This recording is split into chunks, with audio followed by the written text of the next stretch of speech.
ज्यांनी शिवरायांना घडवलं वाढवलं आणि स्वराज्य स्थापनेची प्रेरणा दिली त्या राजमाता जिजाऊ आणि याच स्वराज्याचे प्राणप्रेरणाने रक्षण करणारे धर्मवीर छत्रपती संभाजी महाराज यांना मी सादर प्रणाम करतो. खरं विजयासारखी तलवार चालून गेले निधड्या छातीने हिंदुस्थान हलून गेले. विजयासारखी तलवार चालून गेले निधड्या छातीने हिंदुस्थान हलून गेले. मुठभर मावळे घेऊन मुघल सैन्यांचा नाश करून गेले. स्वर्गात गेल्यावर देवांनी त्यांना झुकून मुद्रा केला. असा एक मराठा शुभ होऊन गेला, शुभ होऊन गेला. खरं तर निधड्या छातींना मुघलांना नमवणारे छत्रपती शिवाजी महाराज हे एक युग पुरुष होते.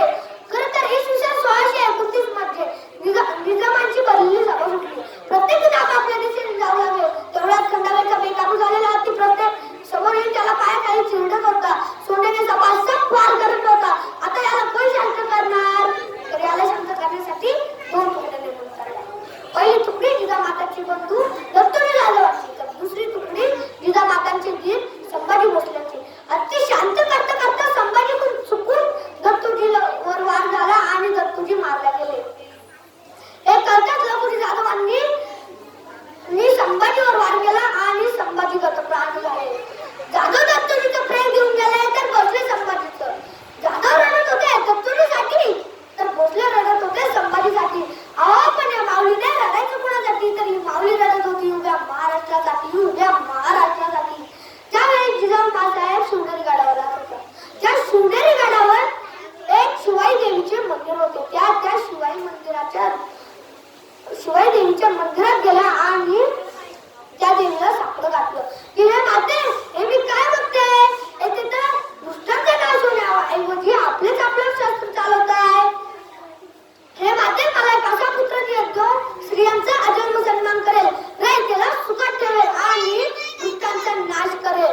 म्हणून आई शिवाईने जिजामाताचे गाणे ऐकले आणि 19 फेब्रुवारी 1630 रोजी सनई चौघडे वाजले. ढोल ताशांचा गजर झाला, तोफांचा कडकडाट झाला. शिवनेरीवर तारा चमकला, जिजाऊच्या पोटी सिंह जन्मला.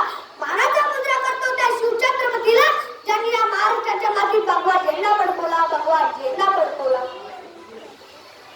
शिवाजी महाराज 9 वर्षाचे असताना माधव जिजाऊंबरोबर शहाजीराजांना भेटण्यासाठी बेंगळूरला गेले. तेथे त्यांच्यासाठी सर्व काही नवीन होतं. तेथील राजमहाल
कल्याणकारी राज्य उभं करायचं आहे आणि याच विश्वासात